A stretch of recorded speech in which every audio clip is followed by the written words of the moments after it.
Lead and a great musician, Mr. Martin Bejerano, who did an incredible performance last night, the Jazz Encounters. And this is the workshop portion. And I've asked him, I want to do things a little bit differently. So I've asked him, I'm going to ask him a bunch of questions. And I think it's a great way for you to get to know Martin a little bit better, other than music. So, welcome, Martin. Thank you, Nikki. Always great to be here and always great to talk to you, for sure. Yeah. Okay, I'm going to ask some general questions. Okay. Like, where were you born? Right here, not in the studio, but in Miami, Florida. Actually, I grew up down here in Miami, specifically in Coconut Grove. So my parents. Okay, so we're pretty close. Yeah. And where did you go to school? So I went through high school here in Miami, to New World School of the Arts, which I'm very proud of. I really love that school. And then I went to do my undergraduate at Florida State University, actually as a classical major. We were just talking about that a minute ago. And then I switched to jazz about halfway through my second year. After that, I came back to Miami to do my master's degree, which I did at the University of Miami. Who was teaching at New World at the time you were there? I'm just curious. The director of bands was Roby George, but there was a jazz teacher who taught at Miami-Dade Wolfson, J.B. Dias, Yeah. who's of course a huge figure in jazz education now, and he's working at the Monk Institute. And actually now it's called the Herbie Hancock Institute. Yes. And so he was kind of like my first real jazz teacher, and it was amazing because at New World they had like jazz improv classes twice a week. I had a jazz piano class once a week, learning voicings and stuff, combos, big band. It was an amazing. And my piano teacher, my classical teacher, was still a good friend of mine today, and a big influence on me was Bill Dawson. Yeah. Now, you surprised me. You mentioned something to me last night, which I didn't even realize. You played trumpet? I did, yeah. I did play trumpet. Wait, no, did you play at New World? Were you playing trumpet? No, I started in the 6th grade, and I played up until 10th grade. I played, and then what happened is, in 10th grade is when I went to New World, of course. So what happened is, if you play trumpet or a brass instrument, you have this embouchure thing, and I needed an embouchure change. So that's a really huge hassle. So I kind of packed the trumpet up, and I was like really into piano, and piano was pretty difficult enough, so I kind of packed the trumpet up, slept it away. So you were playing in jazz band and such in... Yeah, since 7th grade, 7th through 9th grade, I played in jazz band in Southwood, which is now Southwood Middle School, but it was Southwood Junior High. And I wasn't really playing jazz at all on piano those 3 years, hardly at all. Well, my big question was, what got you interested in playing jazz? When I went to New World, my parents listened to big band music and things like that, and I always liked it, and I really liked trumpet actually. I like big band, so the first stuff I got into, that was more modern, I guess, was like the Maynard Ferguson and that kind of stuff, because it was kind of fusion-y and he was screeching up high, which is very impressive when you're, especially when you're that age and into the trumpet. And then I got more into it when I went to high school, really, because there was guys like you, that were older than me, playing at a really high level. Guys like Dave Siegel, who was a mutual great friend of ours, Greg Fine, an amazing guitar player, Jonathan Kreisberg, who I've now actually been playing with quite a bit. These are all older students, Howard Karp on drums, and they were really, really into it, and they were really well beyond their years. They were already playing gigs in town and everything, so that was really inspirational to me as a 10th grader. I didn't realize you went to school with Jonathan? Yeah, he transferred in his junior or senior year, and his senior year was my first year, it was my sophomore year. Wow. Yeah. Okay. But I didn't really, I was very scared, Amazing musician. Yeah, he is. Innovative. Let's see. So. We have more victims. Come on in. Hey, how you doing? Hey. Good to see you. So, who was your first influence on piano, jazz piano? Jazz piano. I would probably say Keith Jarrett, like really influenced. I kind of went, well, like a lot of people when you're young, you kind of go backwards, you know, because when I was in college or high school, you know, the big pianists of the day were still like Keith Jarrett, Herbie Hancock, Chick Corea, you know, that McCoy Tyner. So I was like, it was like Keith Jarrett, Chick Corea, kind of next a little bit, and then I kind of found my ways to the older people later. And funny enough, my classical teacher, Bill Dawson, is the one who turned me on to Jarrett. Really? Yeah, he played me like some of the solo improvisation concerts, like the Brahman Hussein and the Sun Bear concerts and stuff like that. The Cone concert, of course. Weird. It's a weird. Yeah. No, the funny thing, the reason why I know you like Chick Corea. Yeah. With Keith Jarrett, for me, Yeah. when I hear Keith Jarrett, I hate to say this because it sounds a little strange, but it's some of the most honest improvisation that I hear anybody play. Absolutely. Because it's not necessarily based in the typical vocabulary. Right. Yeah. And it's just, it seems like something that he's really being spontaneous. Yeah, that's a great way of putting it. I was joking around with my students because, you know, we talk about transcribing music and things like that, and Keith Jarrett was always said like, oh, he's very anti-transcribing music and stuff. But I'm like, well, of course, because, you know, he was a prodigy, you know, at 3 years old composing music and performing recitals and stuff. And I think he just hears everything and internalizes things like so easily and quickly. He's doing the transcribing just a lot quicker than most. He's not writing it down, you know, it's just kind of like getting in there.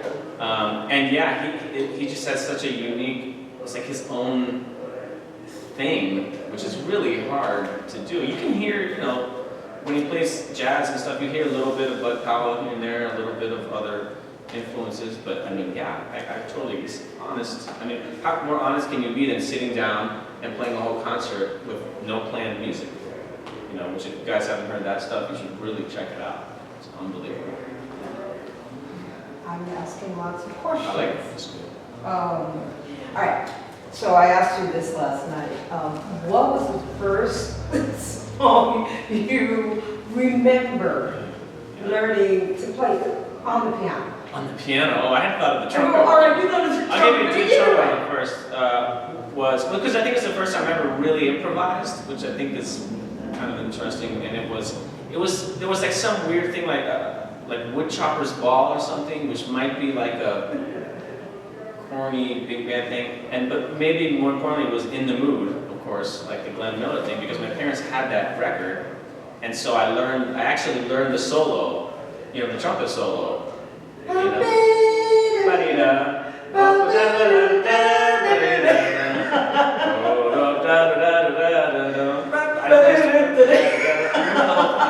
We're being silly, but I mean that was like, and I didn't know like you were supposed to transcribe. I mean I just knew that I really liked that solo, and like, I had the trumpet solo, you know, so I was like, wow. On piano? Oh man, that's a great question. I can't even answer that. Wow. I know, that's strange. I don't even really know. But you do remember the trumpet. I remember the trumpet. It's really interesting. No, the reason this is really interesting, this is a strange parallel, but if you think about it, take the Beatles. Yeah. Almost everybody, musician or not, can sing like the guitar solos on pop songs and everything. Yeah. And it's really interesting. It's like my wife, she can sing all those solos, like, no problem. And she's not a musician. Well, so your ear, you were akin to the jazz stuff you heard. Yeah. You know, and so, but it's In the Mood. So you both know the song. Yeah. You guys need to learn the song. Yes. It's a great song. Okay. Casually. So, hey guys, to the new people, good to see you. Yeah. and you guys be ready to ask me questions. Please.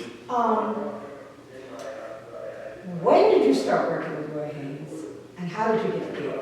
Very dumb luck. Being in the right place at the right time, which is my biggest advice to young musicians, is go be everywhere you can be, always, because you're not going to get anywhere sitting at home or not going and being out with other people. It's just, that's how it works. So I moved to New York 2 years after I graduated with my master's degree, and I started playing a lot with Marcus Strickland, who's a great musician from Miami also, who's now back here teaching, like me. And I was playing a lot of, younger guys like in my generation in New York, and Marcus hooked up with Roy Haynes. Roy Haynes is a great jazz drummer. If you guys haven't checked him out or heard him, he's 97 years old now. He's played with everyone from Louis Armstrong, Bud Powell, Sarah Vaughan, Tony, Smokey Miles Davis, Pat Metheny, Chick Corea, I mean, everybody.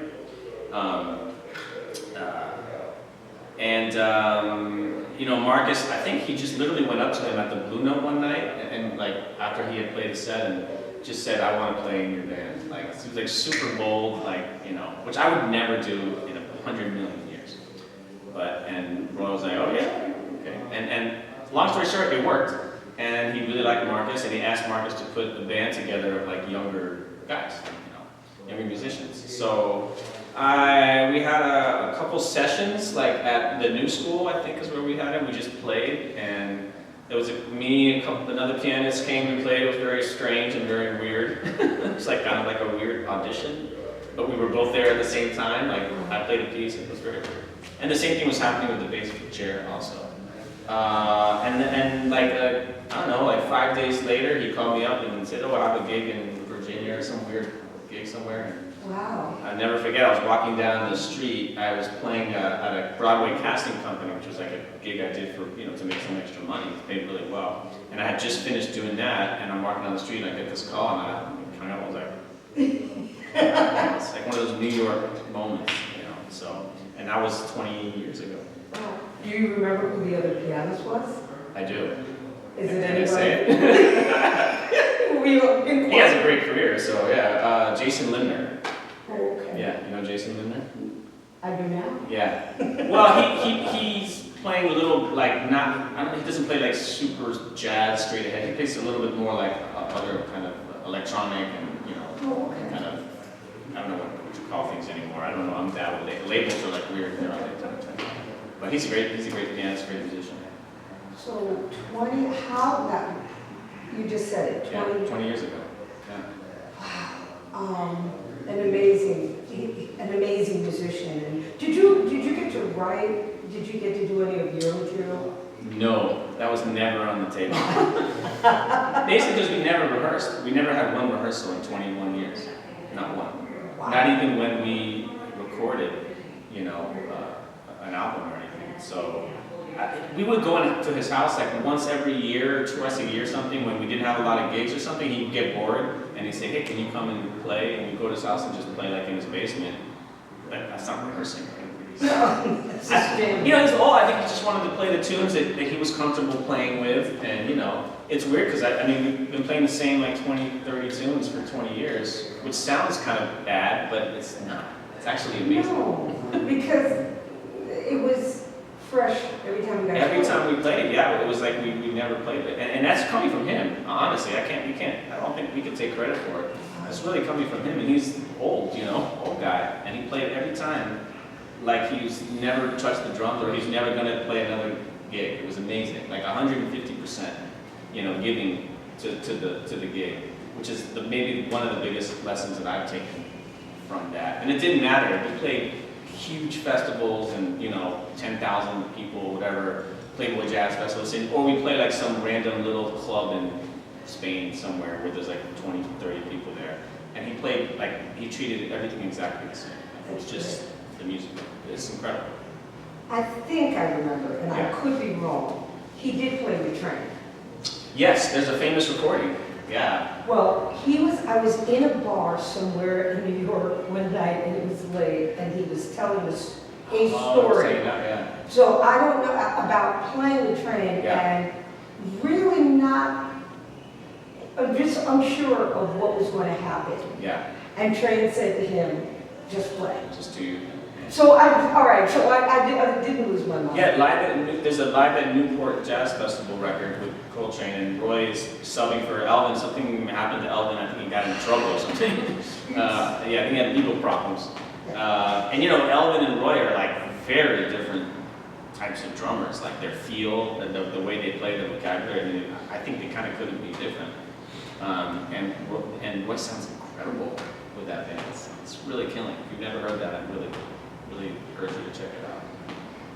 But that's interesting to hear him, you know, he sounds amazing, and he was free enough to just go. But he was, I think he was nervous. He was like, really nervous about it. Yeah. He's telling a story. And he's the Coltrane Quartet, you know, like that's, you know, so he was a little nervous about it. And I think there was like him and Elvin like were cool, but I think there was a healthy kind of, you know, competition kind of thing going on, maybe a little bit. So both amazing ones. Jeez. Okay, so what brought you back to Frost to teach? A couple of things, you know, both me and my wife are from here, from Miami, you know, we're not New Yorkers, we're not Northerners, I'm a Miami guy, you know. So I went to New York because if you want to really be a jazz musician, I mean, you have to go, I think kind of have to, even nowadays, at least for a certain amount of time. But, you know, I was, after 6, 7 years or 8 years or whatever it was, I mean, I was on the road all the time, you know, like 150 days a year or more. We were thinking about next stage of being having a family, having kids and stuff, and I certainly my wife didn't want, and I was not sure if I wanted to be that guy, you know, have family and kids and stuff and just be out all the time, you know, and you just have to go out more and more and more, you know. So my wife, you know, the obvious place to move back to was here because we're both from here, and if we're going to have kids, like we have family here to help out, you know. So it's not about music, but this is really important because being a musician is a tough thing to do and balance and have a kind of normal life. Some people, they just don't have a normal life, and that's cool too. But that was not ever me, you know. I didn't want to be, that's just not in my kind of DNA. So that was really the main focus, to come raise a family, and it just timed out really well for me that the job at Frost was kind of opened right after I got here. I mean, again, being in dumb luck, being in the right time, in the right place, just like the thing with Roy. You know, had I moved to New York a year later, that gig never would have happened, and I mean, who knows, maybe nothing would have happened. You know, so that was the main impetus. And how long have you been you're the chair of the jazz? I had the piano studio, the jazz piano studio. Yeah. I don't know what they call it, but I don't think it's the chair. But, yeah. And I've been doing that. What's 2022 now? What's going on? 11 years, I think. I did 1 year as an adjunct, and then I got the full-time thing the year after. So I think this is my 11th year as full-time. Yeah. So, all right. Which I love, by the way. I really love teaching there. Yeah, it's a great place to be. So, beside technique, what are some of the important things you teach your students, or when you talk about with your students, beside technique? Yeah, technique is an important one because this, I mean, on every instrument, but this instrument is a bear, you know, and you can get injuries and all sorts of things. So we do a lot of technique. We do a lot of, I try to kind of like, every student is different, you know, like you guys all have like a different level of the 10 things that we have as musicians. Oh, your ears are amazing, but maybe your knowledge of harmony is kind of like low, or maybe it's the opposite. Maybe you have an incredible sense of rhythm, but you don't really have if your harmony thing is a little bit limited. So I try to kind of like suss out what the strengths and weaknesses are of the student, and I try to work on the weaknesses the most, obviously, because what's the point of working on strengths too much? And just kind of keep enhancing their strengths and kind of shaping them and stuff like that, so that they kind of balance out all those elements in their playing. You know, harmony, the voicings, rhythmic things, learning repertoire and tunes, learning about different pianists and the way they play different styles. You know, theory type of stuff, but then also like a solo piano, you know, which is a really difficult thing to do. We work a lot on solo piano because I know I was not a really good solo jazz. I thought I was a pretty bad solo player for a long time. I'm talking about a long time, like into my 30s. I thought I was pretty not good, and I really worked on it a lot. So I worked that a lot with the students. Being a good accompanist, you know, that's one of the main roles. You piano players and guitar players, you know, you may not get your trio right out of college and go on the road. If you do, that's amazing, but you're probably going to be playing for other people, singers, quartets, big bands and stuff. So being like a really good accompanist and realizing that when you're doing that, that's your job. It's not to be, show off all your things that you can do, but also finding a way to enhance a musical. Get your own personality into the accompanist role too, because people will hire you for that. Because you bring something a little bit special, but yet you're still supportive always. What else? Improvisation, being creative is a hard thing to work on in a piano lesson, but I try to do that, especially when players get to a certain level. Sometimes you get the players that have everything, like all the nuts and bolts really happen, but the creativity and the expression is kind of like flat, So sometimes, if that's the case, I'll try to work on getting them out of their head a little bit, and being really creative and expressive. Get sound, getting a good sound out of the instrument and a personal sound. That's one that a lot of, especially jazz pianists that don't have a lot of classical background, that's kind of often a missing element. They don't really think about it so much because I think they learn more like the voicings and the harmony and the scales and stuff. They don't really think about like the sound of the instrument and like part balancing, bringing out like a melody. This piano stuff, good for that.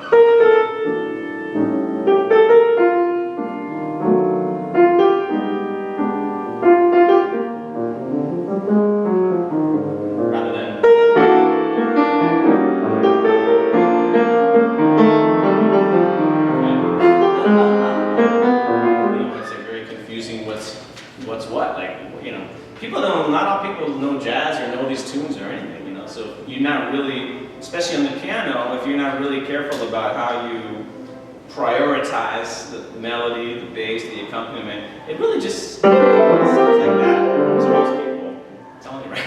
No, it's funny because when you did that, when you started playing Scala, the melody was really clear. Yeah. It was almost as if a singer was singing and you right. That's exactly right.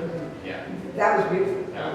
But you have to do that, or else you're not really playing, It's, I use that a lot, singer, accompanist, or like orchestra, the second clarinet is playing louder than the lead flute who's playing the melody, or, then the conductor would yell at him and say, you're not the most important part. So that's we work a lot on that stuff. Which honestly, I got a lot of that from Vince Maggio, my first teacher, my teacher at UN. So he was all about that. Everyone raves about his teaching. Well, he was one of the only, like, kind of at the time, especially jazz pianists that the teacher that really talked about that stuff. He was really into classical music, and he approached teaching, like, especially solo piano. Like I say, you're learning a solo piano piece, it's might as well be learning a Chopin nocturne or something. There's no difference between the two. They both deserve that kind of attention. So that was pretty deep. What do you think? Pretty cool. We talked a little bit about practical application. Yeah. So learning all this stuff and then taking it somewhere and actually using it is really kind of important for the equation. So. Yeah. Well, we were talking about, so are you guys all in high school still? I don't know. You're not, what are you in? You're in college? I'm freelance, right? Yeah, and you're out of high school, right? I'm a graduate. You're a graduate, yeah.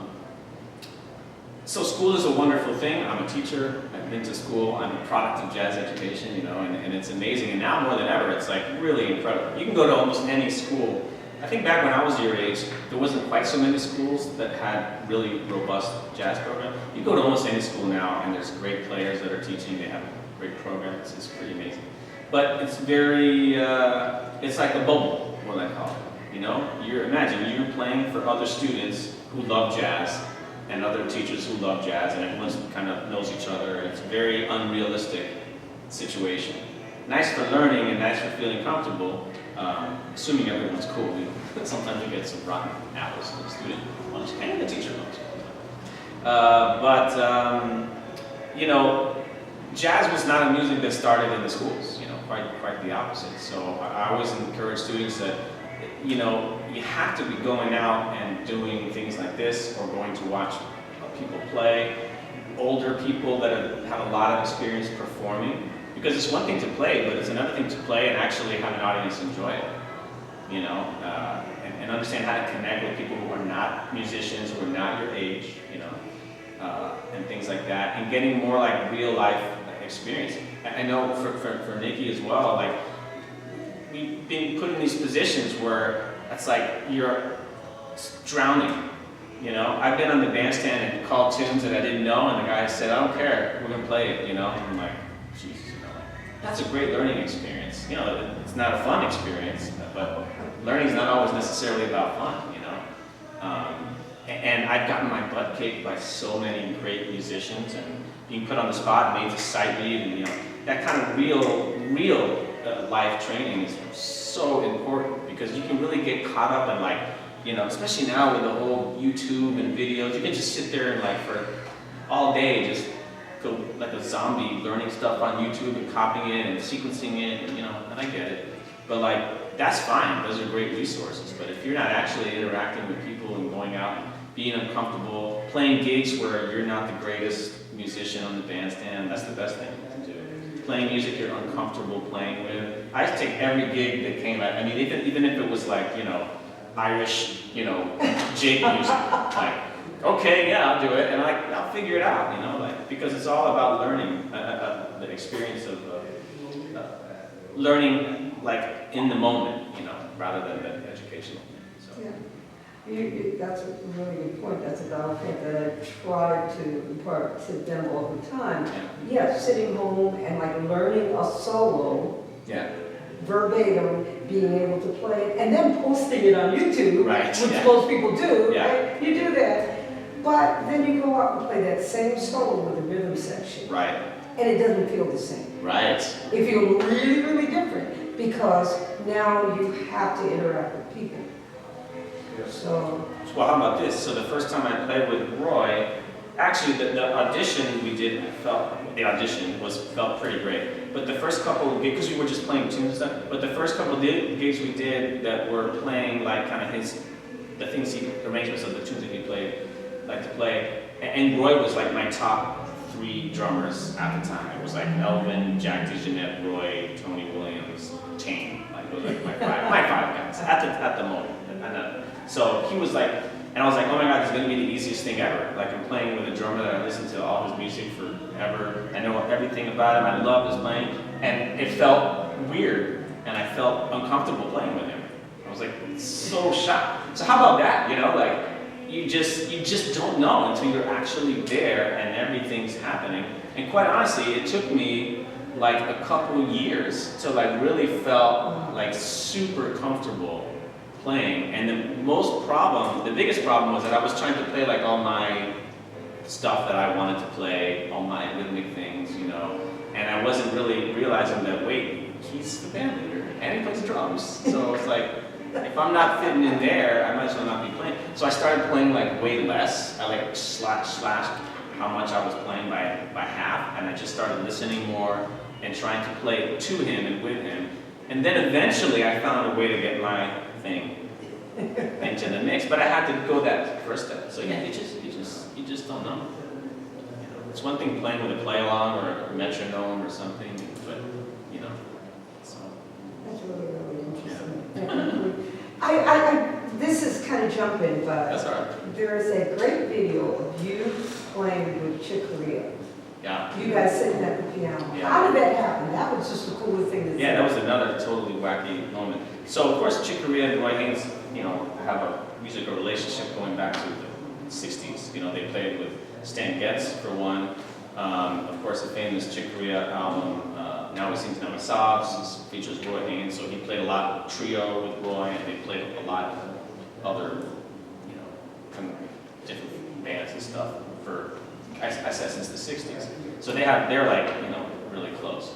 So sometimes we do these concerts where Chick would be like a guest artist. Maybe it's a festival and Chick is playing with his band and we're playing with Roy's band, and he'd come and play like, you know, half a set. So this is one of those times where I went out and I played like 3 or 4 tunes, and then Chick came out and played like the rest of the set, and then that video was an encore, actually. Ah. Yeah, so they came back to do an encore, and Chick was so nice and cool that he invited me to come out. Instead of just like going and doing the encore, he said, "No, come out, we'll both play." So that's how. And I was very nervous and scared, but it was so much fun. It didn't sound like it. Well, because like after you get over the initial fear, it was so fun that the fun took over, and I was just like, this is amazing. I'm having the best time ever, So.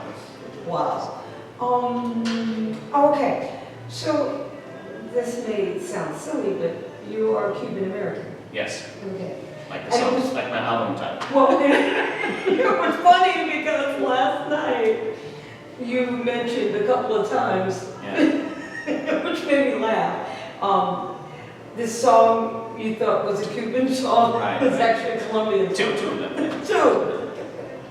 But how important does it factor into your music? How important do you feel that, is it something you feel like you need to do, or? That's a really great question, and it's something that I've kind of muscled with forever, Well, since maybe my late 20s or something. It's weird because, I'm Cuban American, right? So, my Spanish is not great, I never, really studied, or in the way that I study, other music, like jazz and classical and other things. I never studied Cuban music. I liked it, I listened to it, I was around it all the time, obviously. And I naturally kind of, absorbed a lot of it. But I really didn't start diving deeper into it till much later, And part of it, but like what you said, I always felt like I have to. Why am I not doing this, Also, it's weird, my last name is Bejerano, right? So anytime I meet musicians or something, they always just kind of assume, that that I can do that, which I couldn't really do a lot of that, but now I'm getting there. But before, I was not that at all, So it was always this here I was, people wanted me to play that stuff, and I couldn't really do it, and then I, expecting me to speak great Spanish, and then it's been a very weird thing for me. I think I married a Cuban woman, and that was the best thing I could have done, because I think that really helped me. I speak a lot better now, and I just, and I think when my dad got older too, I was really close to my dad. You met my dad. My dad was a super cool guy. And when your parents get older and stuff, you start wanting to know more about them. When you're young, you don't really care so much, But and so I just started getting more interested in that, in the culture and the background, and that's when I started. And also because everyone just assumed that I played Cuban music or Afro-Cuban music or Latin jazz, I was just gigging all the time. I kept getting gigs. So talk about learning on the job. That's where I learned that stuff. I learned because people thought I could do it, so they hired me. And I had enough of natural, it was a natural ear and stuff. It had absorbed enough through osmosis that I could kind of fake it pretty good, Students in the gallery. Hey, what's up? How are you? Good. Should I turn this down? Is this kind of disturbing you guys? Oh, I didn't even realize it was. Maybe. It's kind of interesting. Okay, so. So this album was really that, this album was coming out, was I really wanted to do a music, album that was very obvious that I was checking out more Afro-Cuban. Plus I've been playing more of that stuff lately with Ignacio Berroa and characters like Armando Angola, and with Jonathan Joseph and Armando, we played a bunch of that kind of thing. And Daphnis Prieto, I've been playing a lot with My neighbor. recently. He's your neighbor, oh cool. He's my neighbor in Hollywood, and he's also my neighbor. He's right next door to you. Oh, that's so cool. Oh, and then, yeah. Literally. So, yeah. Oh, so a couple more questions, and then I want to open the floor to you guys. Yeah. You and I were talking earlier about your rhythmic versus your harmonic approach to writing and improvisation. And I love the fact that your rhythmic concept you have this freedom that a lot of people don't have. I heard the conversation between you and Ludwig last night. Yeah. And you play over the time. You don't, it's not like you play a 4-bar phrase Right. and it feels like a 4-bar phrase. You're able to play harmonically and rhythmically over the time so well that, and maybe you can talk about that. Well, thank you. That's nice to hear because I really worked on that a lot. That's something I really specifically worked on. Something I talk about with my students is this idea of like freedom in your playing, right? So a lot of times, you know, you're learning, especially if you're younger and just getting into it, which is okay, I guess. You learn things very like boxed in, like, you know, 2, 5, 1. So that means you have to play. Right? Everything has to like kind of line up, and you know, there's 4-bar phrases, and everything is very structured because there is an element to that of playing, obviously, but that's not the only element. So like all the great improvisers, they're not kind of chained down either harmonically or rhythmically. So this, right,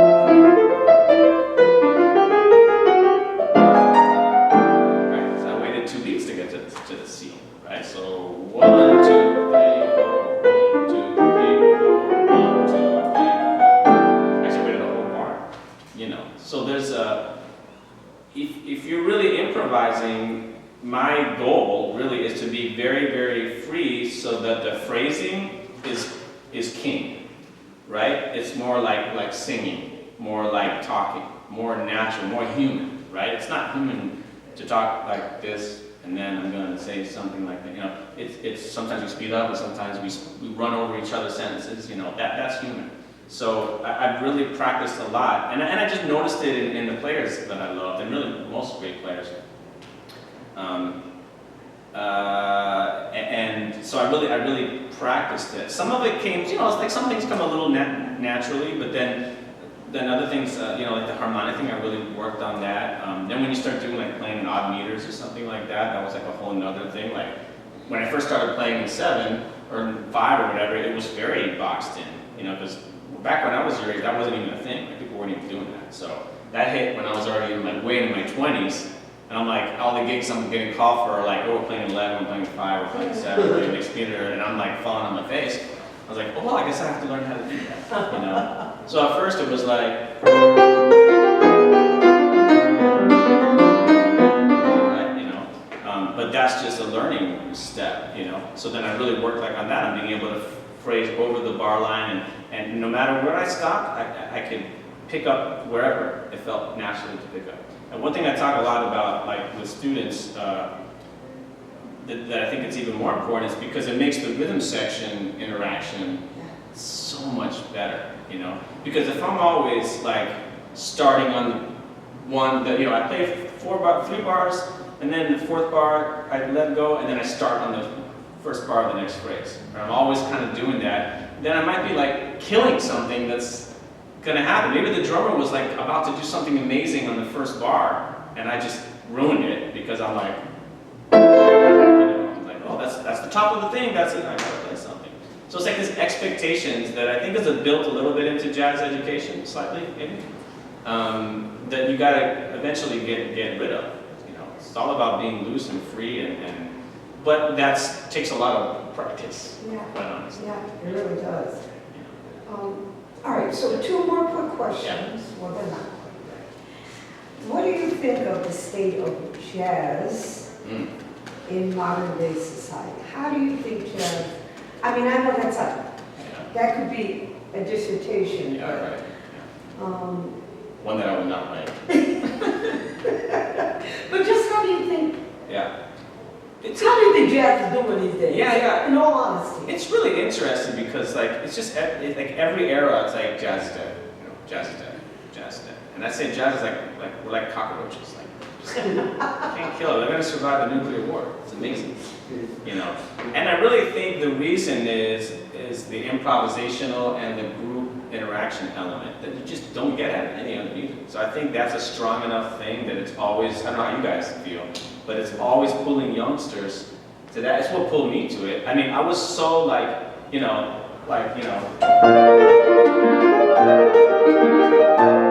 can't miss a note, you know, I can't stop, like I was like crazy. And the minute I played jazz, I'm like, oh my God, it's like, I can take a break, I can take my hand off the piano, like I can improvise, I can change the notes. I mean, that was like, And not only that, but I'm not sitting by myself playing all the time. I'm like playing with other musicians. Like, you know, so I think that's something that's always going to help jazz stay alive.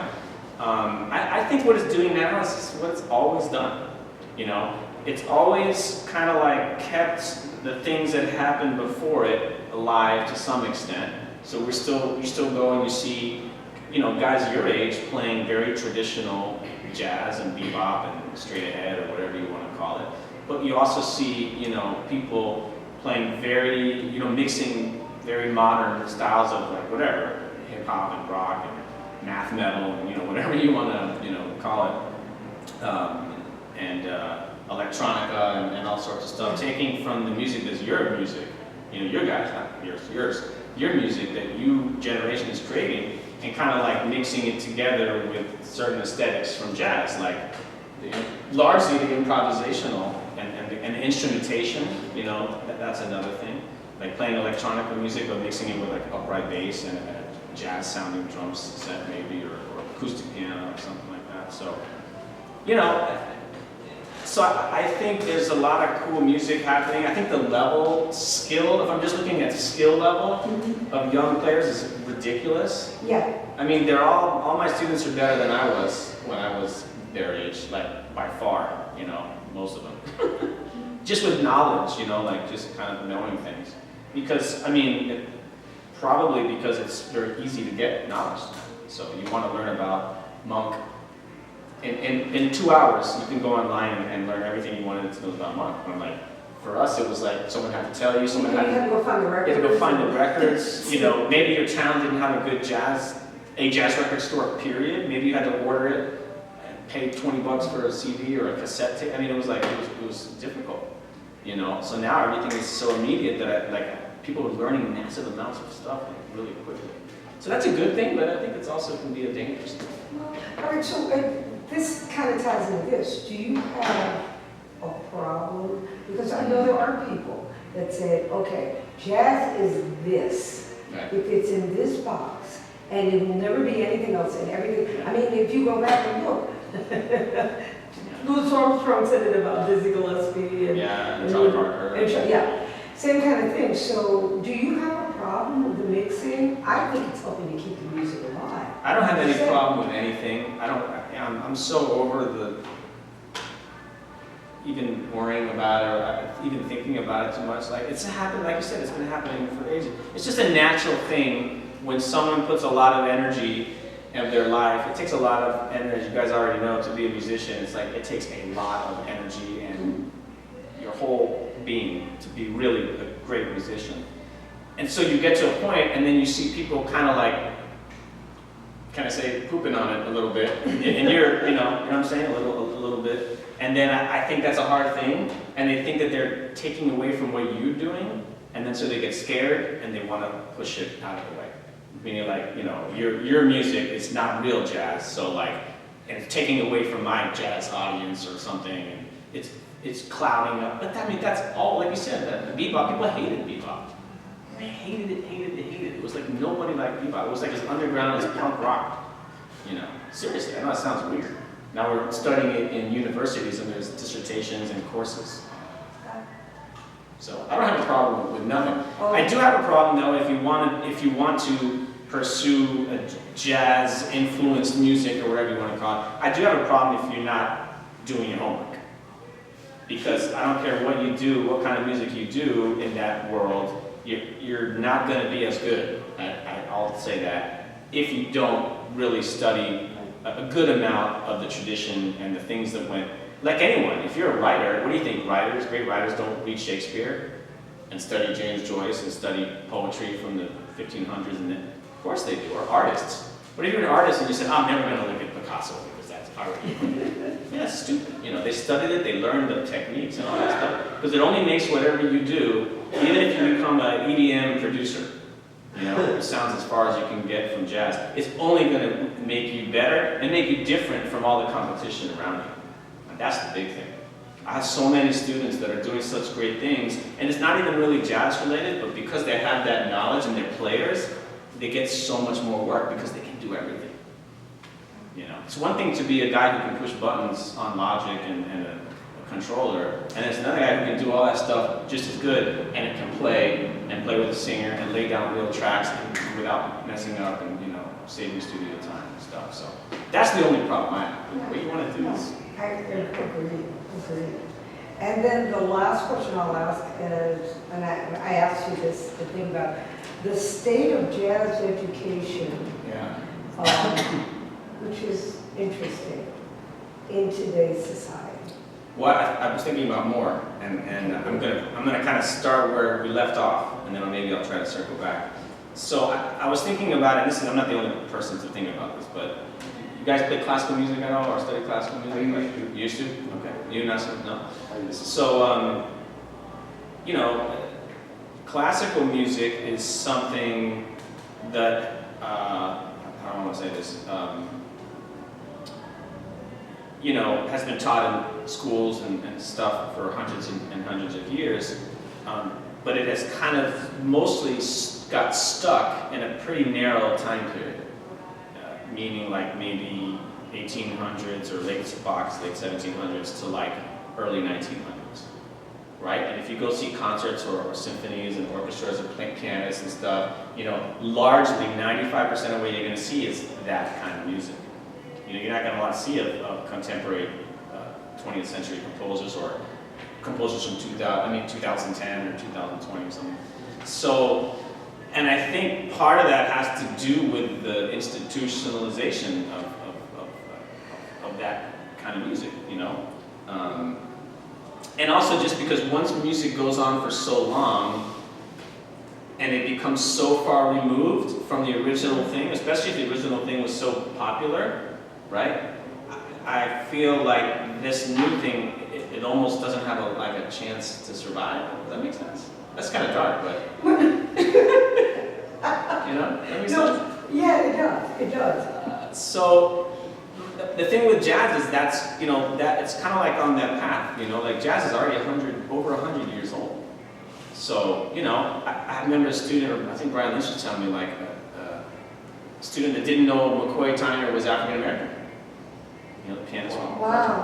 But that's how far, I'm saying, we're getting so far that there's a little bit of a disconnect between if you're young, and trying to study that music, that I think is kind of the thing to think about, So a lot of jazz education in schools, and also it's easier to teach a smaller area of music, right? Now it's 100 years of music, like classical. How are you going to really learn 400 years of classical music? That's very difficult, So I think all this stuff is so jazz education has kind of been this thing where it largely focuses on like the fundamentals, bebop, post-bop, 1960s playing, maybe a little bit of free Latin influences and maybe a little funk and fusion stuff.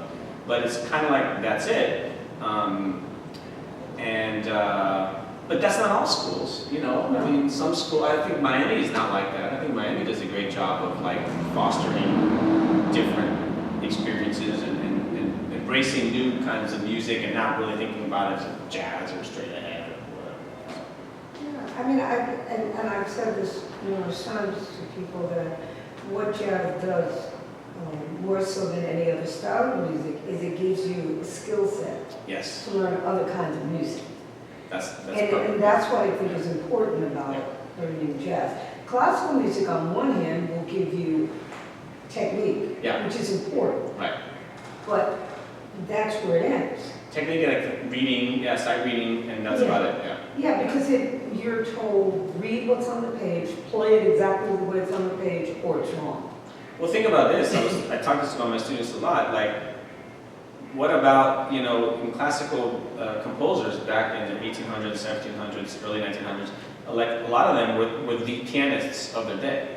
They were performers, like jazz. Herbie Hancock was a monster pianist and a monster composer and wrote for himself to play. Chopin, Rachmaninoff, Prokofiev, Beethoven, Mozart, Bach. They were all the hot piano and keyboard players of the day, and they were the top composers. But that's not the case now. You go see a wunderkind 25-year-old, classical guy just killing everything, but they're not writing music. It's like a little bit of a weird disconnect from that. So it's kind of coming back a little bit in classical music. I've noticed that, but it's weird, right? Yeah, I mean, well, this is, I'm gonna open it up and ask, do you guys have questions? Who plays what for now? So I know you play piano, you play guitar, you play saxophone. What do you guys? You play saxophone? Drums. Drums, okay, cool. Right. I had kind of a piano specific question, No problem. as far as like. They should all learn about piano. Right? Oh, wait, so, can you stop me for a second? Because I want to see if maybe, You want to turn one camera back Yeah. on? Yeah. Like maybe put it here uh, so they can see them. you're smart.